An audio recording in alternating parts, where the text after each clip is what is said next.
ناظرین، میں ہوں ظہیر الدین بابر۔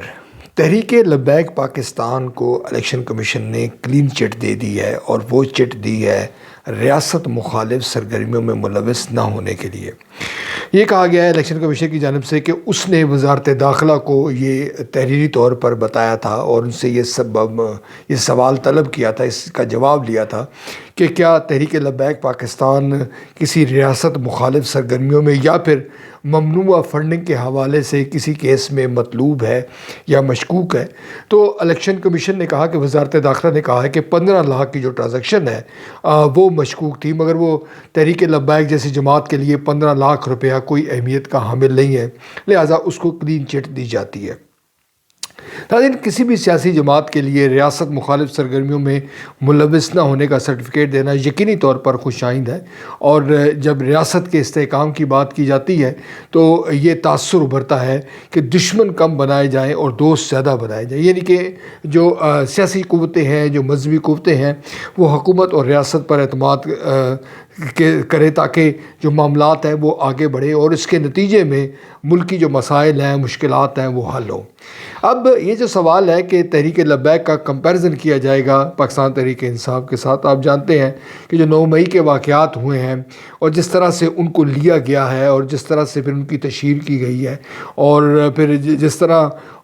پکڑ دھکڑ کی گئی ہے، وہ یقینی طور پر اس پر بہت سارے سوالات اٹھ رہے ہیں۔ قومی میڈیا میں تو سوالات اگرچہ کم اٹھتے ہیں، مگر جو بین الاقوامی میڈیا ہے یا جو غیر جانبدار حلقے ہیں وہ اس حوالے سے سوالات اٹھا رہے ہیں۔ یہ تمام جو پس منظر ہے، یہ الیکشن جو آنے والے الیکشن ہے اس حوالے سے انتہائی اہمیت کا حامل ہے،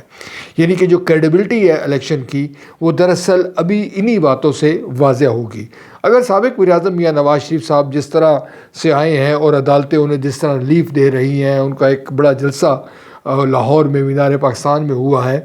تو دوسری طرف یہ سوال اٹھتا ہے، جیسے پیپلز پارٹی سوالات اٹھا رہی ہے، پاکستان تحریک انصاف سوال اٹھا رہی ہے کہ لیول پلینگ فیلڈ جو ہے وہ ان کو کیوں نہیں میسر۔ اب اگر اس ماحول میں یوں ہی الیکشن کا انعقاد کیا جاتا ہے تو یقینی طور پر یہ الیکشن مشکوک ہوں گے۔ اب آپ کی اطلاع کے لیے عرض ہے کہ جو الیکشن کے مشکوک ہونے کا معاملہ ہے یا ان کی ساکھ بہتر نہ ہونے کا معاملہ ہے، وہ دراصل براہ راست ملکی معیشت سے متعلق ہے، یعنی جو انٹرنیشنل جو ڈونرز ہیں، جو IMF ہے، جو دیگر بین الاقوامی ادارے ہیں، وہ پاکستان پر اعتماد اسی صورت میں کریں گے جب وہ ان کو اس بات میں یقین ہوگا کہ جو انتخابی عمل ہے وہ شفاف اور غیر جانبدارانہ طریقے سے اس کا عمل میں لایا گیا ہے، اور جو قیادت منتخب ہوئی ہے وہ بھی تمام شکوک و شبہات سے پاک ہے۔